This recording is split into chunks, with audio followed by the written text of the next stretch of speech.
ஒவ்வொரு ராசிக்கும் இருக்கக்கூடிய டாக்ஸிக்கான விஷயம் என்ன, தீய குணம் என்ன, இன் டர்ம்ஸ் ஆஃப் ரிலேஷன்ஷிப் நம்ம பார்த்துட்டுறோம். அந்த வகையில் நம்ம அடுத்து பார்க்கக்கூடிய ராசி துலாம் ராசி. துலாம் ராசி நான் ஃபஸ்ட்டே சொல்லிடுறேன், தயவுசெய்து அஃபண்ட் ஆயிடாதீங்க இந்த வீடியோ பார்த்தீங்க அப்படின்னா. ஏன் அப்படின்னா நான் அவங்ககிட்ட பார்க்கக்கூடிய 2 குணத்தையும் நான் பேச போகிறேன். இன்ஸ்டாகிராமில் ரீல்ஸ் வருவாங்க, கப்புள் கோல்ஸ்லாம் சொல்லி நிறைய வீடியோஸ்லாம் நம்ம பார்த்துருக்கோம். அந்த வீடியோஸ்லாம் பார்க்கும்போது நிறைய பேருக்கு என்ன தோணும் அப்படின்னா, இப்படி ஒரு வாழ்க்கை நம்ம வாழணும், இப்படி ஒரு கப்புளாக நம்ம இருக்கணும் அப்படின்னு தோணும். எனக்கு என்ன தோணும் அப்படின்னா, இவங்க எல்லாரையும் பார்க்கும்போது இவங்க எல்லாருமே துலாம் ராசியாக இருப்பாங்களோ அப்படின்னு நமக்கு தோணும். ஏன் அப்படின்னா ஒரு கப்புள் லைஃப்பில் பார்த்தீங்க அப்படின்னா நிறைய அப்ஸ் இருக்குது, நிறைய டவுன்ஸ் இருக்குது, புரியுதுங்களா? இவங்க எல்லாருமே என்ன பண்ணுவாங்கன்னா அதோடைய கலர்ஃபுல் போர்ஷனை மட்டும் நம்ம வீடியோ எடுத்து காட்டுவாங்க. அவங்களுக்குள்ள நடக்கிற சண்டை எதுவுமே நம்ம வீடியோவில் வரவே போகிறதில்ல. நம்ம என்ன நினச்சிக்கோன்னா அவங்க கம்ப்ளீட்டாகவே ஒரு ஹாப்பியஸ்ட் லைஃப் தான் வாழ்கிறாங்களோ அப்படின்னு நம்ம நினச்சிக்குவோம். துலாம் ராசி அப்படி தான் ஷோ ஆஃப் பண்ணுவாங்க. இது வரைக்கும் ஒரு துலாம் ராசி ஆணையோ பெண்ணையோ நான் பார்த்ததே கிடையாது. திருமண வாழ்க்கை எப்படி போகுதுன்னு கேட்டோன்னா அது அவ்வளோ கலர்ஃபுல்லாக போகுதுன்னு அவ்வளோ பில்டப் பண்ணக்கூடிய ஆட்கள் நான் பார்த்துருக்கேன். இன்ஸ்டாகிராமில் ஸ்டோரி வச்சுட்டு ஒரு மாதம் பேசாத கணவர் மனைவியை பார்த்துருக்கேன். சோஷியல் மீடியா வாட்ஸ்அப்பில் அவ்வளோ ஸ்டேட்டஸ் வைப்பாங்க, மை ஹஸ்பண்ட்ஸ் கிஃப்ட் அப்படின்னு சொல்லி 10 கிஃப்ட்டு போடுவாங்க.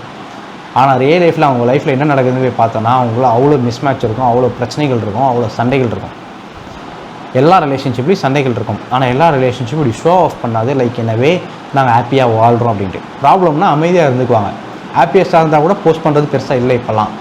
ஆனால் இவங்க எப்படி அப்படின்னா இவங்களுடைய மைண்ட் செட் எப்படின்னா, அது கஷ்டமான ரிலேஷன்ஷிப்பில் இருந்தாலும் அது ஹாப்பியாக இருக்கிற மாதிரி 4 பேருக்கு ப்ரொஜெக்ட் பண்ணுறதுல இவங்க ரொம்ப ரொம்ப முக்கியமாக வல்லவர்கள். 2வது கேரக்டரிஸ்டிக்ஸ் நான் என்ன பார்க்குறேன் அப்படின்னா, துலாம் ராசி அவங்க பார்ட்னரை கல்யாணம் பண்ண பிறகு அந்த பார்ட்னருக்கு என்னெல்லாம் பிடிக்குமோ அது இவங்களுக்கு பிடிக்கும் அப்படிங்கிற மாதிரி மாறுதல்கூடிய நபராக மாறிடுறாங்க. ஃபார் எக்ஸாம்பிள், இவங்களுக்கு இளையராஜா பிடிச்சி அவங்க பார்ட்னர் ஏஆர்மான் பிடிச்சிருந்துன்னு வச்சுங்க, ஓவர் த பீரியட் இவங்க இளையராஜா பிடிச்சிருக்கு அப்படின்னா அது மாறி ஏஆர்மான் பிடிச்சவராக மாறிடுவாங்க. அது ஆணாக இருந்தாலும் சரி பெண்ணாக இருந்தாலும் சரி, எல்லா விஷயங்களையும் அவங்க பார்ட்னரோட அடாப்ட் ஆகும். ஏன் அப்படின்னா அவங்களோட சிம்பிளே தராசோடைய வேலை என்னென்னா பேலன்ஸ் பண்ணுறது. துலாம் ராசிக்கிட்ட போய் நீங்கள் ஒஸ்ட்டான ஒரு ட்ரெஸ்ஸை போட்டுக்கிட்டு போய் துலாம் ராசிக்கிட்ட போய் கேளுங்க, நான் பார்க்க எப்படி இருக்கேன்னு. அவங்க எவ்வளோ பாலிஷாக உங்களுக்கு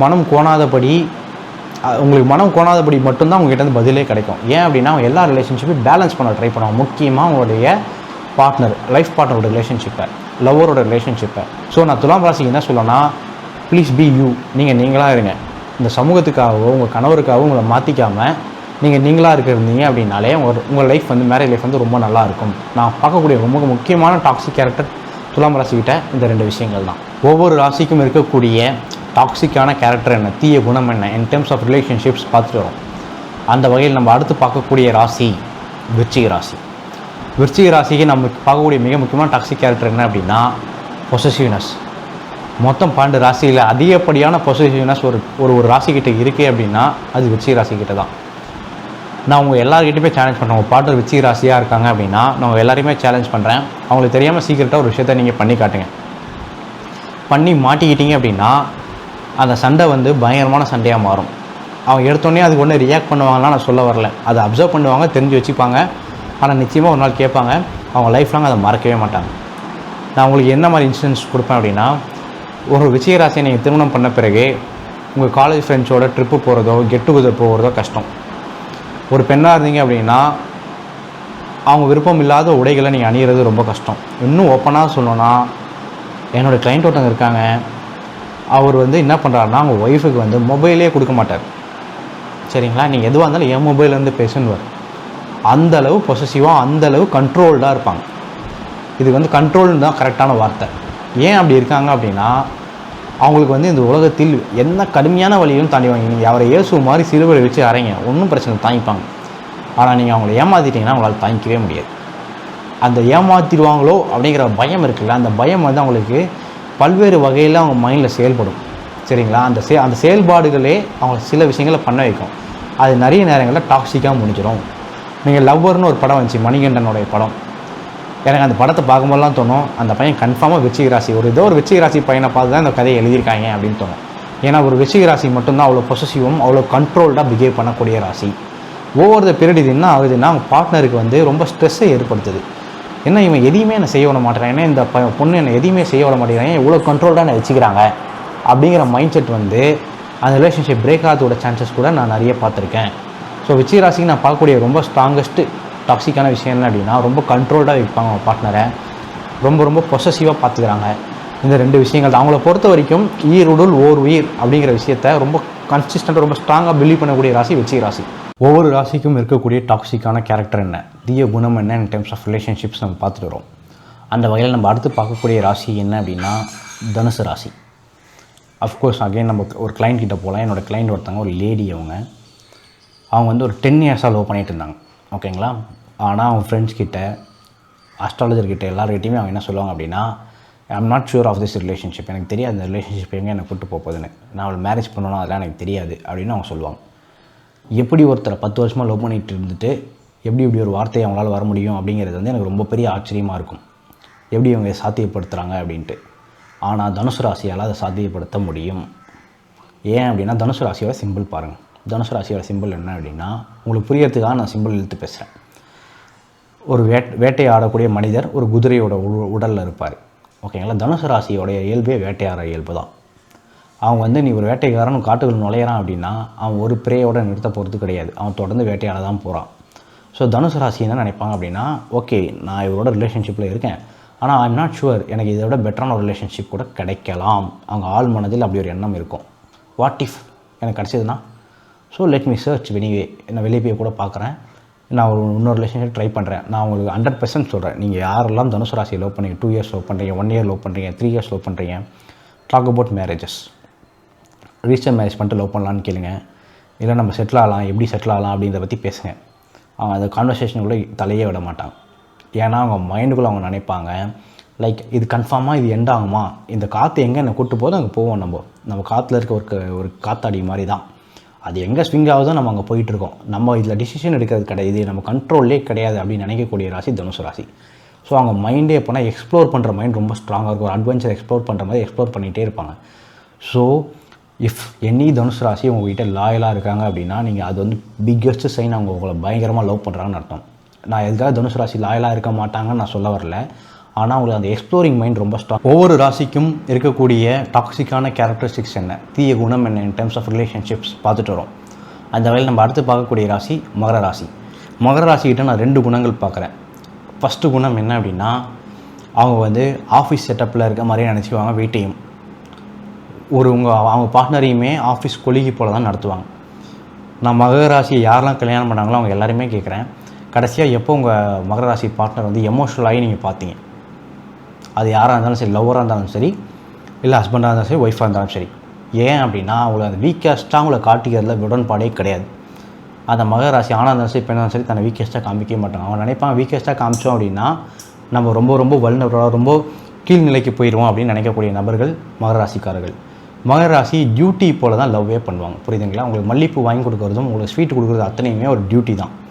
வேலையில் போயிட்டு வேலை செய்கிறது எப்படி டியூட்டியோ அதே போல் உங்கள் கூட ரொமான்ஸ் பண்ணுவதையும் டியூட்டி போல் செய்யக்கூடிய ராசி மகர ராசி. அதே போல் மகர ராசி விஷயத்தை மறக்கவே மாட்டாங்க. நீங்கள் ஒரு விஷயம் உங்களுக்கு எழுதி பண்ணிட்டீங்களோ, நீங்கள் எதாவது தப்பு பண்ணாலோ மண்டையில் ஏற்றி வச்சுப்பாங்க. நிச்சயமாக ஒரு நாள் சொல்லி காட்டுவாங்க. இந்த 2 கைண்ட் ஆஃப் கம்ப்ளைண்ட்ஸுமே நான் கன்சிஸ்டண்ட்டாக மகர ராசிக்கு திருமணம் பண்ண ஆட்கள்கிட்டேருந்து கேட்டுக்கிட்டே இருக்கேன். ஒரு டியூட்டி, ஒரு ஆஃபீஸ் செட்டப் போல் மைண்டில் நினச்சிக்கிறாங்க. டியூட்டி மாதிரி நினைக்கிறாங்க லவ் பண்ணுவதை, டைம் ஸ்பெண்ட் பண்ணுறத, வேலைன்னு நினைக்கிறாங்க. எல்லாமே வேலை, எல்லாமே டியூட்டி, எல்லாமே டிசிப்ளினாக ஒர்க் பண்ணுவாங்க. எல்லாமே டிசிப்ளின்குள்ளே வரணும். ஒரு ஒரு ஒரு ஒரு ஒரு பெண்ணுக்கு வந்து டிசிப்ளினான கணவன் வேணும்னா நிச்சயம் மகர ராசி கல்யாணம் பண்ணுறது ரொம்ப பெட்ரு. அதே போல் ஆனால் டிசிப்ளின் வேண்டாம், எனக்கு அட்வென்ச்சர்ஸ் வேணும், எதுக்கு இந்த டிசிப்ளினாக இருக்குது, ஒரு வாழ்க்கை தான் நம்ம வாழ போகிறோம் அப்படின்லாம் நினச்சிட்டு இருந்தீங்கன்னா தயவுசெய்து மகர ராசியை கல்யாணம் பண்ணுங்க. ஏன்னா மகர ராசி கோடு போட்டு ஃப்யூச்சருக்காக வாழக்கூடிய ராசி. எல்லாமே இன்வெஸ்ட் பண்ணி இப்போ நான் செய்கிற எல்லா வேலையும் எனக்கு ஃப்யூச்சருக்கு கை கொடுக்கும் அப்படின்னு நினச்சி ஒர்க் பண்ணக்கூடிய ராசி மகர ராசி. ஒவ்வொரு ராசிக்கிட்டையும் இருக்கக்கூடிய தீய குணம் என்ன, டாக்ஸிக் கேரக்டரிஸ்டிக்ஸ் என்ன இன் டெர்ம்ஸ் ஆஃப் ரிலேஷன்ஷிப்ஸ் பார்த்துட்டுறோம். அந்த வகையில் நம்ம அடுத்து பார்க்கக்கூடிய ராசி கும்பராசி. கும்பராசிக்கிட்ட நான் 2 குணங்கள் நான் பார்த்துருக்கேங்க. டாக்ஸிக்கான விஷயம்னு 2 பார்க்குறேன். ஃபஸ்ட்டு விஷயம் என்ன அப்படின்னா, யாரெல்லாம் கும்பராசியை லவ் பண்ணுறீங்களோ, கல்யாணம் பண்ணியிருக்கீங்களோ வாழ்த்துக்கள். நீங்கள் ஒரு சன்னியாசியை கல்யாணம் பண்ணுறீங்க, இல்லை சன்னியாசியை லவ் பண்ணுறீங்க. ஒரு சன்னியாசி எப்படி இந்த உலகமே அழியிற ஜோன் வந்தாலும் அமைதியாக தியானம் பண்ணிகிட்டு இருப்பாரோ அதே போல தான் ஒரு கும்பராசி செயல்படும். கும்பராசியை எமோட் பண்ணக்கூடிய விஷயம் இந்த உலகத்தில் இது வரைக்கும் கண்டுபிடிக்கப்படவில்லை. கும்பராசியால் 2 எக்ஸ்ட்ரீமுக்கும் போக முடியாதுங்க. நான் ப்ரொஃபஷனல் லைஃப்லையும் சொல்கிறேன், என்னுடைய ரிசர்ச் மட்டும் தான் நான் சொல்கிறேன். இது கம்ப்ளீட்டாக இதான் அப்படின்றத நான் சொல்ல வரல, என்னுடைய ரிசர்ச் படி நான் சொல்கிறேன். கும்பராசிகளால் பெரிய வெற்றிகளும் அடைய முடியாது, பெரிய தோல்விகளும் அடைய முடியாது. கும்பராசி அதை பேசிக்காக விரும்பவே விரும்பாது. தான் நம்பர் 1 இருக்கவும் விரும்பாது, நம்பர் லாஸ்ட்டில் இருக்கவும் விரும்பாது. கும்பராசி எல்லாத்துலேயும் மிடில் மேனாகவே இருக்க ட்ரை பண்ணும். இந்த எக்ஸ்ட்ரீமும் போக மாட்டாங்க, அந்த எக்ஸ்ட்ரீமும் போக மாட்டாங்க. கோவப்பட்டாலும் இந்த எக்ஸ்ட்ரீமும் போக மாட்டாங்க, லவ்வாக இருந்தாலும் எந்த எக்ஸ்ட்ரீமும் போக மாட்டாங்க. புரியுதுங்களா? அவங்க உங்ககிட்ட பெருசாக ஃபீலிங்ஸ் காட்டுறதே ரொம்ப ரொம்ப கஷ்டம். நீங்கள் அவங்ககிட்ட ஃபீலிங்ஸை மட்டும் வாங்கிட்டீங்க அப்படின்னா நீங்கள் பெரிய ஆள். நீங்கள் எந்த ராசியாக இருந்தாலும் சரி, கும்பராசிக்கிட்ட போய் மட்டும் ஃபீலிங்ஸ் அவங்க மனசுலேருந்து ஒரு மீன ராசி போல், ஒரு விச்சிக ராசி போல், கடகராசி போல் அவங்க ஃபீலிங்ஸை வெளிப்படுத்திட்டாங்க அப்படின்னா நான் லிட்ரலி மொட்டை அடிச்சு கூட ரெடி. ஏன்னா என் ரிசர்ச் படி கும்பராசியாக ஃபீலிங்ஸை காட்டவே மாட்டாங்க. ஒரு சன்னியாசி போல் வாழக்கூடிய ராசி கும்பராசி. எமோஷன்ஸ் ஒரு பாதை, இன்டெலெக்சுவலாக திங்க் பண்ணுறது ஒரு பாதை. அவங்க இன்டெலெக்சுவலாக திங்க் பண்ணுற பாதையை தான் 99.9% டைம் முடிவு பண்ணுவாங்க. நீங்கள் அவங்ககிட்ட போய் எமோஷனலான ஸ்டோரியை சொல்லுங்கள். புரியுங்களா? உங்களுடைய ஐடியா என்னவாக இருக்குன்னா அவங்களை தேர்த்துவாங்க எமோஷனல் ஸ்டோரி கேட்டோன்னே. ஆனால் அவங்க இன்டெலெக்சுவலாக அதை யோசிச்சு ஏன் நீ இதை பண்ணல, அதை பண்ணல, இப்போ நீ இதை பண்ணு, இப்போ நீ அதை செய்யணும், ரொம்ப இன்டெலெக்சுவலான பதில்கள் தான் கொடுப்பாங்க. உங்களுடைய மைண்ட் என்ன இருக்குன்னா எமோஷனலாக அவன் கேட்கட்டும்னு நினைப்பீங்க, எனக்கு பதில் கூட வேண்டாம் அவன் கேட்கணும்னு நினைப்பீங்க. ஆனால் அவங்க மைண்ட் அப்படி தான் இருக்கும். ஒவ்வொரு பிரச்சனையுமே இன்டெலெக்சுவல் அணுகக்கூடிய ராசி கும்பராசி. ரெண்டாவது நான் அவங்ககிட்ட இருக்கக்கூடிய டாக்ஸிக்கான ட்ரைட் என்னன்னு பார்த்தேன் அப்படின்னா, ரிலேஷன்ஷிப்ஸில் அவங்க ரொம்ப எக்ஸ்ட்ரீம் போக மாட்டாங்க. அப்படி ரொம்ப எக்ஸ்ட்ரீம் போகலன்னா அதான் நான் சொல்ல போகிறேன், கும்பராசியில் ஒரு மஜ்னுவோ ஒரு ஷாஜகானோ சரிங்களா ஒருத்தர் வரவே முடியாது. ஏன்னா அவங்க ரொம்ப எக்ஸ்ட்ரீமாக லவ் பண்ணவே மாட்டாங்க. எல்லாமே அவங்க இந்த எந்த எக்ஸ்ட்ரீமுக்கும் நடுவுலையே இருப்பாங்க.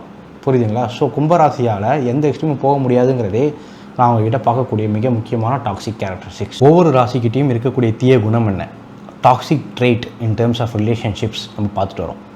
அந்த வகையில் நம்ம இப்போ பார்க்கக்கூடிய ராசி என்ன அப்படின்னா மீனராசி. மீனராசிக்கிட்ட இருக்கக்கூடிய டாக்ஸிக் ட்ரைட் என்ன அப்படின்னா 2 விஷயங்கள் நான் சொல்வேன். ஃபஸ்ட்டு விஷயங்கள் என்ன அப்படின்னா, ஒரு கில்ட்டு ட்ரிப் உங்கள் மேலே பண்ணிடுவாங்க. கில்ட்டு ட்ரிப் அப்படின்னா நீங்கள் அவங்கள போய் ஒரு குறை சொல்கிறீங்க, ஒரு சண்டையை பிரச்சனைகளை பண்ணுறீங்க.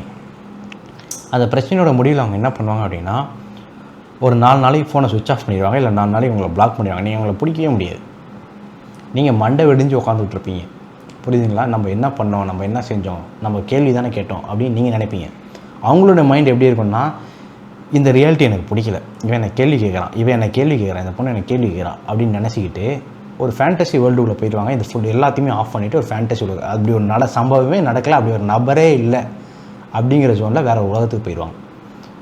புரியுதுங்களா? அதாவது நீங்கள் அவங்கள ஒரு கேள்வி கேட்டிங்கன்னா நான் எவ்வளோ பாவம் இல்லை, நான் எவ்வளோ கஷ்டப்பட்டு வந்தேன்லன்ற மாதிரி ஸ்டோரியை சொல்லி உங்களுக்கு அவங்க மேலே குற்ற உணர்வு ஆயிரும். ஐயோ நம்ம தெரியாமல் இந்த கேள்வி கேட்டோமோ, அவங்கள காயப்படுத்திட்டோமோ, அவங்க தப்பை கண்டுபிடிக்கிறதன் மூலம் அவங்கள நம்ம கஷ்டப்படுத்திட்டோமோ அப்படிங்கிற லெவலுக்கு உங்களுக்கு கொண்டு போயிடுவாங்க. கேஸ் லைட்டிங்னு சொல்லுவாங்க இங்கிலீஷில். அதை பண்ணக்கூடிய ராசி மீனராசி. ரெண்டாவது விஷயம் என்ன அப்படின்னா, நான் ரியல் லைஃப்பில் பார்த்து ஒரு ஸ்டோரியை சொல்கிறேன். மீனராசி ரொம்ப சிம்பத்தியை சீக் பண்ணக்கூடிய சிம்பத்தி ரொம்ப இருக்கும் அவங்களுக்கு. நீங்கள் என்னெல்லாம் கஷ்டங்கள் பட்டீங்க அப்படின்னு மீனராசிக்கிட்ட போய் சொன்னீங்க அப்படின்னா மீனராசி அழுது கேட்பாங்க. உங்கள் கஷ்டத்தை நீங்கள் 1 மாதம் சொன்னாலும் அவங்க கேட்கக்கூடிய ராசி மீனராசி. சில ராசிலாம் இவன் ரொம்ப நெகட்டிவ் எனர்ஜியாக இருக்கான்னு ஓடிடுவாங்க. ஆனால் மீனராசி அப்படி பண்ணாது. மீனராசி உட்காந்து கேட்கும். அதே போல் உங்களோட டைம் ஸ்பெண்ட் பண்ணிடுவாங்க. சம்டைம்ஸ் லவ் கூட நடக்கிறதுக்கான பாசிபிலிட்டி இருக்குது. மீனராசிக்கிட்ட நீங்கள் சிம்பத்தியாக நிறைய மூமெண்ட்ஸ் பண்ணிங்கன்னா உங்களை லவ் பண்ண கூட சான்சஸ் இருக்குது. ஆனால் அதே போல் அந்த லவ்வை விட்டு போகிறதுக்கும் நிறைய சான்சஸ் இருக்குது. ஓவர் த பீரியட் நீ என் லைஃப்பில் ரொம்ப டார்க் ஆக்குற, நானும் எவ்வளோ நாள் தான் அழுதுகிட்டே இருப்பேன் உங்கள் ஸ்டோரிஸ் கேட்டுட்டு, உனக்காக நான் எவ்வளோ கஷ்டப்படுறேன் அப்படிலாம் சொல்லிட்டு உங்களுக்கு விட்டு போகவும் சான்சஸ் இருக்குது. ஸோ இதுதான் நான் மீனராசிக்கிட்ட பார்த்த 2 முக்கியமான டாக்ஸிக்கான விஷயங்கள். ஒரு நிலையில் இருக்க மாட்டாங்க, 2வது நிலைக்கு போயிடுவாங்க. ஒரு நிலை அவங்கள பயங்கரமாக லவ் பண்ணுறாங்கன்னு தோணும், 2வது நிலை அப்படிலாம் இல்லைன்னு ரொம்ப ஈஸியாக ப்ரூவ் பண்ணிட்டு போயிடுவாங்க. ஏன்னா அது ரெண்டுமே ஆப்போசிட் டைரெக்ஷன்ஸில் ஸ்விம் பண்ணக்கூடிய ராசி மீனராசி.